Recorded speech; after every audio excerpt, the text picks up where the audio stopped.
तो जहां एक तरफ प्रधानमंत्री नरेंद्र मोदी का 74वां जन्मदिन है, वो प्रवेश कर रहे हैं अपने जीवन के 74वें साल में, तो आज का दिन खास इस लिहाज से भी है क्योंकि मोदी सरकार 3.0 के 100 दिन आज पूरे होने वाले हैं।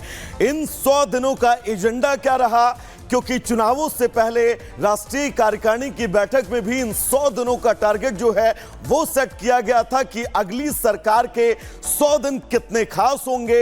इन 100 दिनों का ब्यौरा भी आज प्रधानमंत्री नरेंद्र मोदी देने वाले हैं। यानी कि कुल मिलाकर आज का दिन बहुत खास। 100 दिन पूरे हो चुके हैं सरकार को और अब तक जनता को क्या कुछ मिला, ये प्रधानमंत्री आज विस्तार से बताएंगे।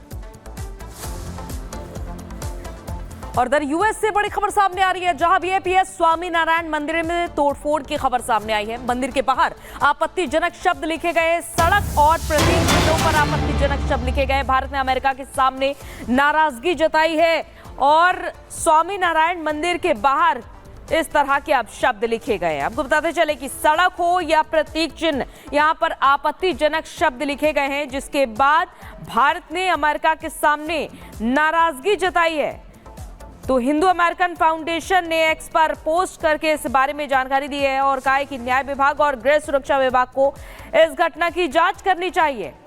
तो भारत ने इस मामले को लेकर के नाराजगी जताई है और इसकी कड़ी निंदा की है कि बीएपीएस स्वामीनारायण मंदिर में साइन बोर्ड में तोड़फोड़ की गई है, आपत्तिजनक शब्द लिखे गए हैं। तो चलिए अब आगे बढ़ेंगे। दरअसल 38 दिनों का संघर्ष लगातार देश की सड़कों पर होता रहा और अब ममता बनर्जी ने हड़ताल कर रहे डॉक्टरों की मांगे मान ली हैं। कुल मिलाकर 4 अधिकारियों को अब हटाने की घोषणा भी कर दी गई है। कोलकाता पुलिस कमिश्नर हटेंगे, आज शाम नए पुलिस कमिश्नर की नियुक्ति होगी। यह बड़ी खबर आपको बता दें, डिप्टी कमिश्नर की भी छुट्टी होगी, डीएमई डीएचएस को भी हटाने की घोषणा कर दी गई है। जांच के लिए अब नई कमेटी बनाई जाएगी। दरअसल ये 5वीं बैठक थी, इसके पहले 4 दौर की बैठक बेनतीजा, लेकिन ये 5वें दौर की बैठक जब देर रात इस बैठक में इन तमाम मांगों को लेकर ममता बनर्जी सरकार झुकती हुई नजर आई, क्योंकि ये मांग इंसाफ की थी। ये 3 तस्वीरें इस इंसाफ की ओर लगातार तेजी के साथ इस दिशा में आगे बढ़ती हुई, जहां पर मुख्यमंत्री ममता बनर्जी ने इन सभी मांगों को लगभग मान लिया है। नए कमिश्नर जो हैं वो आज शाम तक नियुक्त हो जाएंगे और कल हमने देखा भी देर रात कोलकाता की सड़कों पर किस तरह से ये डॉक्टर्स जो हैं वो जश्न मनाते हुए नजर आए। तो आखिरकार इन डॉक्टर्स की मांग मान ली गई है। कोलकाता रेप मर्डर केस में सुप्रीम सुनवाई से पहले इंसाफ की मांग पर बैठे ये प्रदर्शनकारी डॉक्टर्स की बड़ी जीत है।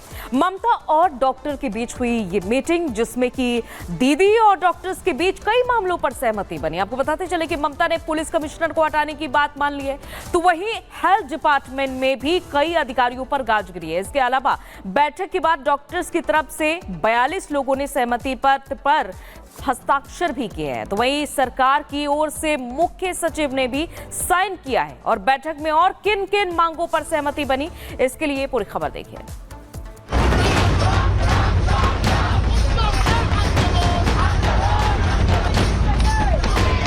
तो जब तक स्वास्थ्य भवन पूरा का पूरा साफ नहीं हो जाता, हम यहां से नहीं जाएंगे। पिछले 38 दिनों से अभिया को इंसाफ दिलाने की खातिर सड़कों पर बैठा ये हुजूम यूं ही नहीं था। आंदोलित छात्रों की मांग थी कि हुक्मरान उनकी बात सुने और बेटी को न्याय मिले। 4 मुलाकातें बेनतीजा रहीं, लेकिन स्याह रात में हुई ये 5वीं मुलाकात, इस पर भी संशय के बादल थे, लेकिन वो बादल छटे और पश्चिम बंगाल की मुख्यमंत्री ममता बनर्जी को झुकना पड़ा। इंसाफ के लिए बुलंद हुई आवाज के आगे नर्म करने पड़े अपने तीखे तेवर, लेना पड़ा वो फैसला जिसका पूरे देश को इंतजार था। ममता बनर्जी और जूनियर डॉक्टर्स के बीच 5वें दौर की बैठक हुई, जो सार्थक साबित हुई। करीब 6 घंटे चली ये मैराथन बैठक के बाद बंगाल की दीदी को बैकफुट पर आना पड़ा। इंसाफ के शोर के आगे खामोश होना पड़ा। इस खामोशी ने बंगाल के इतिहास में वो सुनहरा अध्याय लिखा जिसे सुनकर न्याय की मांग के लिए सड़कों पर डटे लोगों को आजीवन संजीवनी मिलती रहेगी।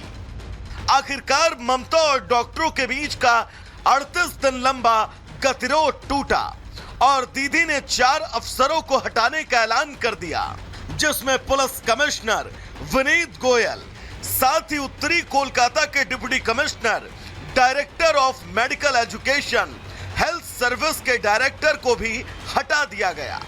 हमारा पुलिस जो सीपी को हम चेंज करने का फैसला किया है, उनको साथ बात करके उनको कॉन्फिडेंस में लेके, उन्होंने भी नहीं चाहते थे जितना उसका खिलाफ में बहुत सारे बात उठाया।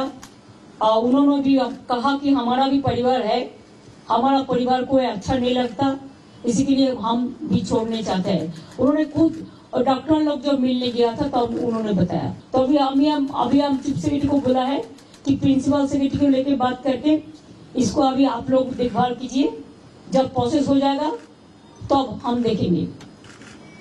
ऐसा बात हुआ है। हेल्थ में भी उसको 3 ऑफिसर को ट्रांसफर का बात हटाने के बात किया, लेकिन हम 2 मांग लिया। ममता ने बताया कि बैठक में प्रदर्शनकारी डॉक्टरों की 5 में से 4 मांगे मान ली गई हैं, लेकिन उनकी एक मांग पर अभी सहमति नहीं बन पाई है। তার মধ্যে ফার্স্ট ডিমান্ড তো ইনভেস্টিগেশন সিবিআই, ওটা তো অলরেডি সিবিআই করছে এবং সুপ্রিম কোর্ট মনিটরিং করছে, ওটা নিয়ে তো আমাদের হাতে নেই। প্লাস ওদের 4টে ডিমান্ড ছিল। একটা হচ্ছে 3টে নাম দিয়েছিল ফ্রম হেলথ ডিপার্টমেন্ট, একটা ডিএমই, একটা ডিএইচএস আর একটা হেলথের প্রিন্সিপাল সেক্রেটারি। আমরা ওদের বোঝালাম যে একসাথে যদি পুরো ঘরটা খালি করে দেওয়া যায় তাহলে অ্যাডমিনিস্ট্রেশনটা চলবে কি করে।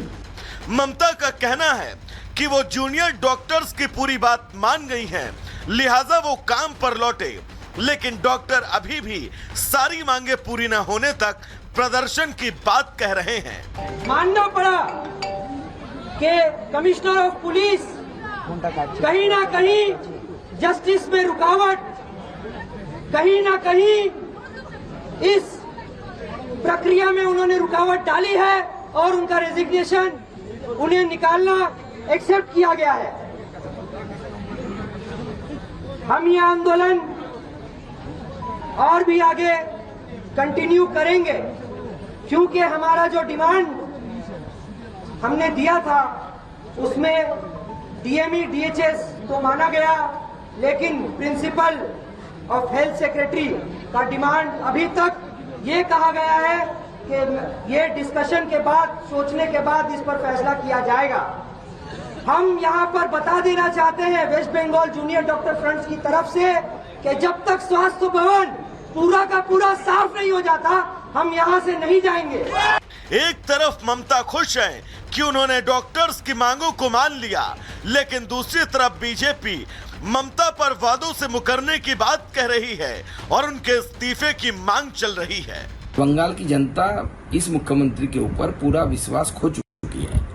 बंगाल की जनता से हारकर, बंगालियों से हारकर मुख्यमंत्री ने कुछ मांगे मान ली है, लेकिन भारतीय जनता पार्टी की जो मांग है, क्योंकि हम जानते हैं कि सिस्टम फेलियर है, सिस्टमेटिक फेलियर है, और इस सिस्टमेटिक फेलियर की रिस्पॉन्सिबिलिटी अगर किसी के ऊपर जाता है तो ना कोई पुलिस अफसर है ना कोई है, मेन जो एक्यूज है वो ममता बनर्जी है। बंगाल की जनता इस मुख्यमंत्री के ऊपर पूरा विश्वास खो चुकी है, बंगाल की जनता आस्था खो चुकी है, इसलिए भारतीय जनता पार्टी की जो डिमांड है कि ममता बनर्जी शुड रिजाइन। ममता भले ही कह रही हो कि उन्होंने 99% बातें मान ली हैं, लेकिन डॉक्टर्स का स्टैंड क्लियर है कि जब तक पूरा इंसाफ नहीं तब तक धरना खत्म नहीं।